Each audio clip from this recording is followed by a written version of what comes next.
Sí, señor. Vamos a empezar con la enseñanza del Señor Yeshua, cuando son las 9:12 de la noche acá en Barranquilla. 9:12 de la noche. Vamos a empezar con la enseñanza del Señor Yeshua. Vamos a estar en Mateo capítulo 13, versículos 1 al 11. Quizás usted no haya reflexionado en esto que voy a leer. No lo sé si lo habrá hecho, pero no es un tema que se toque con mucha frecuencia en las predicaciones en las iglesias y tiene que ver con ese grupo al cual el Señor ah, enviaba, bueno, el Señor hablaba en parábolas para todos, ¿verdad? Para todo el que le estaba escuchando. Pero había un grupo que él sabía que no la iba a entender. Y eso estaba perfectamente planificado, organizado, de esa manera. Pues ya yo voy a explicar por qué. Una oportunidad salió el señor Yeshua de la casa donde estaba y se sentó junto al mar. Estoy leyendo Mateo capítulo 13, versículos 1 al 11. Es tan importante, mi hermano, que usted ponga atención a esto, porque esto nos lleva a entender qué es lo que ocurre en el mundo con relación a las dos generaciones. La, la, las dos generaciones definen la situación mundial. Lo que ocurre en este momento tiene que ver con las dos generaciones y lo que voy a hablar ahora tiene que ver con las dos generaciones y lo que voy a hablar en todo el programa de hoy.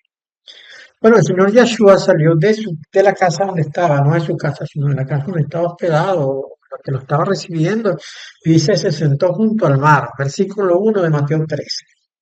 Y la gente, al ver que él estaba allí, pues se le acercaron los que estaban por allí. Entonces dice que quizás estaba sentado a orilla de la playa, no sé.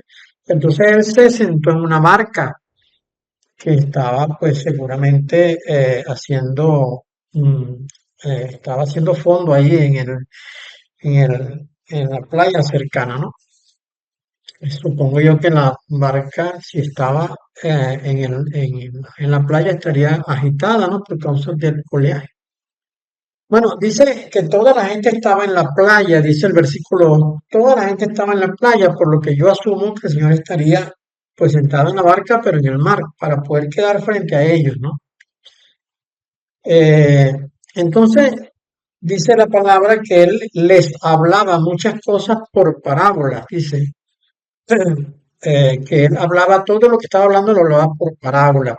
Mucha atención, esto es muy importante, ¿no? Entonces sus discípulos, extrañados porque hablaban parábolas, le preguntaron al Señor, ¿por qué les habla por parábolas? Esto está en el versículo 11, porque entre el 2 y el 11 él está enseñando las parábolas del Señor.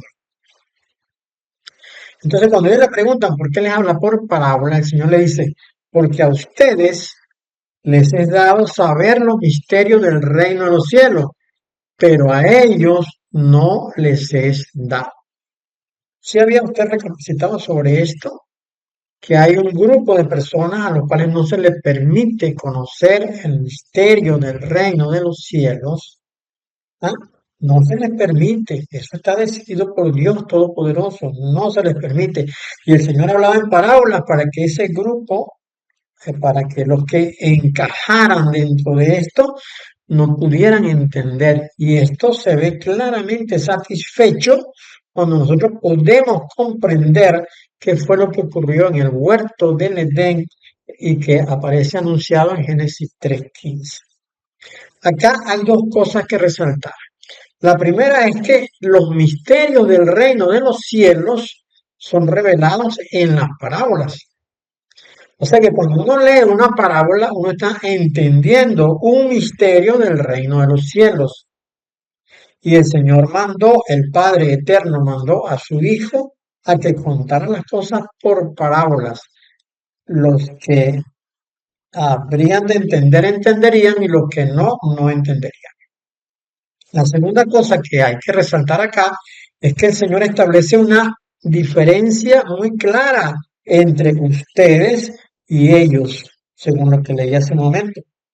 Lo que queda clasificado como ustedes, cuando él dice, porque a ustedes les es dado conocer los misterios, lo que queda clasificado como ustedes son los que pueden conocer esos misterios. Ahora, los que son reconocidos como ellos, cuando dice, pero a ellos no les he dado, no pueden entender estos misterios. Entonces, esto establece una diferencia muy marcada y fundamental para poder comprender qué es lo que está pasando, qué es lo que ocurre acá en este momento cuando el Señor está hablando, qué es lo que está pasando, por qué hay un grupo que no va a entender. Por cuanto hay unos que no podrán entender los misterios del reino de los cielos, por lo que no podrían ser beneficiarios de estos misterios, pues entonces conviene preguntarse, ¿quiénes son estos a los que el Señor llamó ellos y a los que claramente pues no les está permitido ser los misterios? Si echamos un poco para atrás en la lectura, encontramos que en lo que corresponde a la ubicación física del Señor en ese momento que está hablando con ellos, ¿no? Cuando está hablando con ese grupo, el capítulo 11 nos dice que él andaba predicando en las ciudades de sus discípulos, ¿no? Él había mandado a sus discípulos a, a- a llevar el mensaje a las ovejas perdidas de la casa de Israel, como aparece en Mateo 16. Ahora, mientras ellos iban de dos en dos llevando el mensaje a las ovejas perdidas de la casa de Israel, el Señor se ocupó de ir a las ciudades de cada uno de ellos a llevar el mensaje. Y estando en alguna de estas regiones es cuando se le presenta esto que nosotros acabamos de leer. Ahora, ¿a quiénes está él hablando? Porque él está dentro de los judíos, no está predicando en otros lugares, él está en su tierra, pues, él está en la región amada de Dios, pues, en la región del pueblo de Israel. Pero Mateo 12:34 nos dice con quién él está hablando. ¿Y quiénes somos? Bueno, Mateo 12:34 dice generación de víboras. ¿M? Generación. Así les llamó él a ellos, generación de víboras. O sea, él está hablando a una descendencia de la culebra, refiriéndose con esto a aquellos que según su propio, o que mejor dicho, que siguen su propio ADN, es decir, el de los satanes. Obviamente es así, porque al ser generación de víbora, es decir, linaje de la culebra, es decir, progenie del dragón, pues el ADN de ellos no es un ADN santo, es un ADN contaminado por los diablos, por los satanes. Entonces, el Señor enfatiza el objetivo de sus palabras cuando dice en el verso 38 de Mateo 12, dice, la generación mala y adúltera demanda señal, pero señal no le será dada, sino la señal del profeta Jonás. Ese linaje de la serpiente o la generación de víbora, es decir, el linaje del dragón o linaje del diablo, como dice Apocalipsis 12, porque el Apocalipsis 12 relaciona la serpiente antigua con el dragón y con el diablo, dicen que es lo mismo. Esta es conocida como la generación mala y adúltera. Generación mala y adúltera.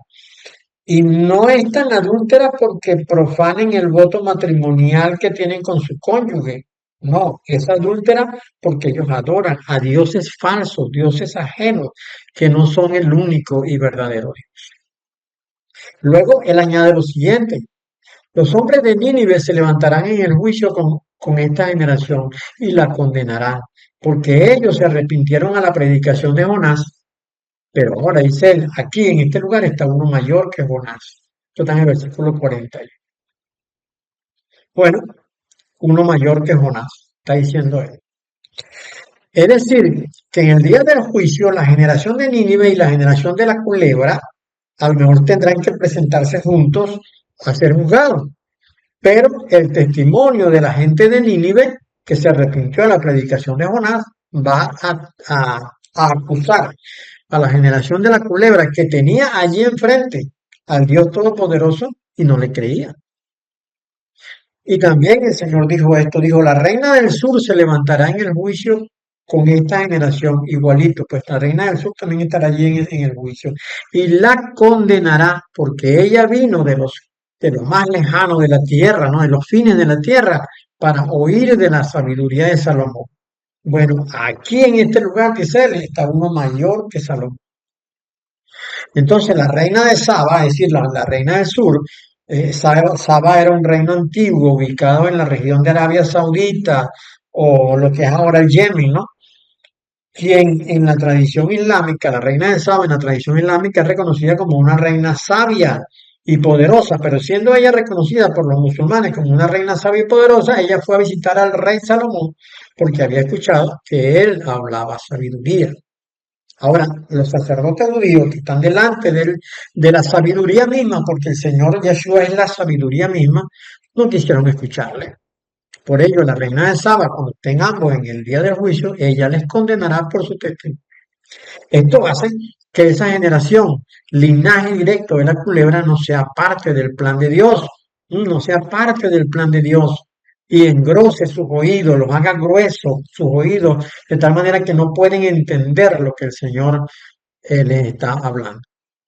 Y esto fue lo que dijo el profeta Isaías, ¿no? En Isaías 6, 9, 10, cuando él fue llamado, cuando Isaías fue llamado a servir como profeta de Dios, Dios le dice, ve y dile a este pueblo. ¿A cuál pueblo? A los alemanes, a los chinos, no, al pueblo judío.